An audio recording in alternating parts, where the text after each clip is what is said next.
ओशो का ये विचार कि जहां भी तुम्हें मृत्यु का एहसास हो उसे महसूस करो, हमें जीवन और मृत्यु के विषय पर एक गहरे दृष्टिकोण की ओर इंगित करता है। ओशो हमें मृत्यु के भय को पहचानने और उससे जुड़े हर अनुभव को स्वीकारने के लिए कहते हैं, ताकि हम इसे समझ सकें और जीवन को पूरी तरह से जी सकें। इस विचार का मुख्य उद्देश्य यह है कि हम अपने भीतर गहरे जाकर अपने जीवन और अस्तित्व के प्रति अधिक जागरूक बने। नंबर 1, मृत्यु का स्वाभाविक स्वीकृति। ओशो के अनुसार मृत्यु जीवन का एक स्वाभाविक हिस्सा है और इसे नकारने की बजाय स्वीकार करना चाहिए।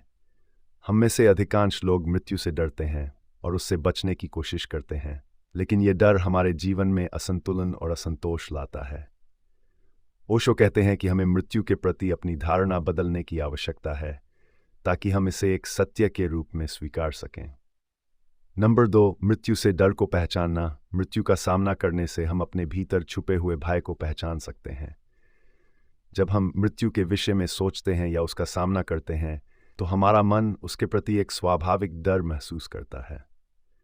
ओशो का मानना है कि यदि हम इस डर को खुले रूप में महसूस करें और उसे समझें तो हम अपने भीतर से इस डर को दूर कर सकते हैं। यह हमें अधिक साहसी और स्वतंत्र बनाता है। नंबर 3, मृत्यु का अनुभव एक ध्यान प्रक्रिया। ओशो बताते हैं कि मृत्यु के विचार को महसूस करना और उसे गहराई से अनुभव करना एक ध्यान की प्रक्रिया है।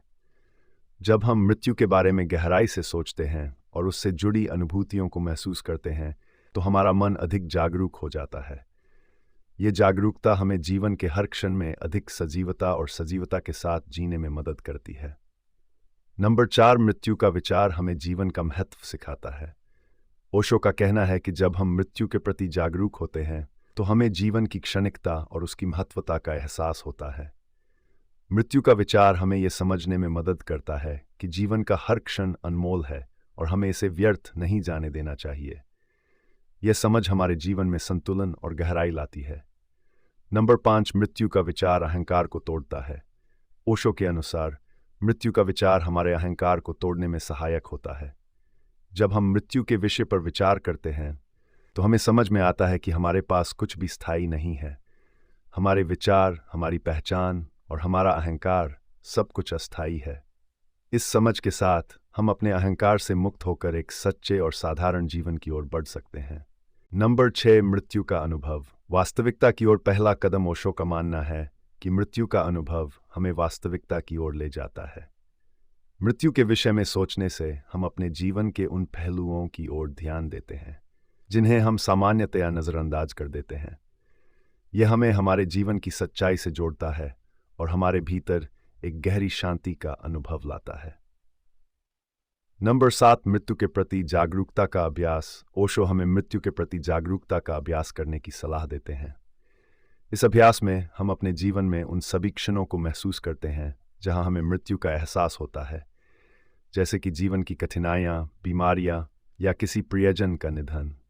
इन क्षणों में मृत्यु को महसूस करके हम अपने भीतर की स्थिरता और साहस को विकसित कर सकते हैं। नंबर 8, मृत्यु और पुनर्जन्म की प्रक्रिया। ओशो बताते हैं कि मृत्यु केवल एक अंत नहीं है बल्कि एक नए जीवन का आरंभ है। उनके अनुसार प्रत्येक मृत्यु एक नए जीवन की ओर इशारा करती है। जब हम मृत्यु को महसूस करते हैं तो हम इस चक्र को समझ सकते हैं और उसे अपने जीवन का हिस्सा बना सकते हैं। इससे हमें इस जीवन के क्षणों को जीने का महत्व समझ में आता है। नंबर 9, जीवन को पूर्णता से जीना। ओशो कहते हैं कि मृत्यु का एहसास हमें जीवन को पूरी तरह से जीने की प्रेरणा देता है। जब हमें मृत्यु की याद आती है तो हम अपने जीवन के प्रति अधिक जागरूक हो जाते हैं और उसे पूरी निष्ठा से जीने का प्रयास करते हैं। यह समझ हमें जीवन के प्रति प्रेम और कृतज्ञता से भर देती है। ओशो का ये विचार हमें मृत्यु के प्रति जागरूक और सजीव बनाता है। मृत्यु का एहसास हमें अपने जीवन की सच्चाई और क्षणिकता का बोध कराता है। जब हम मृत्यु को महसूस करते हैं और उसे अपने जीवन का हिस्सा मानते हैं तो हम जीवन को और भी गहराई से जीने लगते हैं।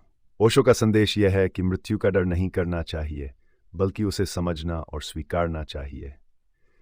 मृत्यु का एहसास हमें जीवन के हर क्षण में सच्चाई और आनंद का अनुभव कराता है।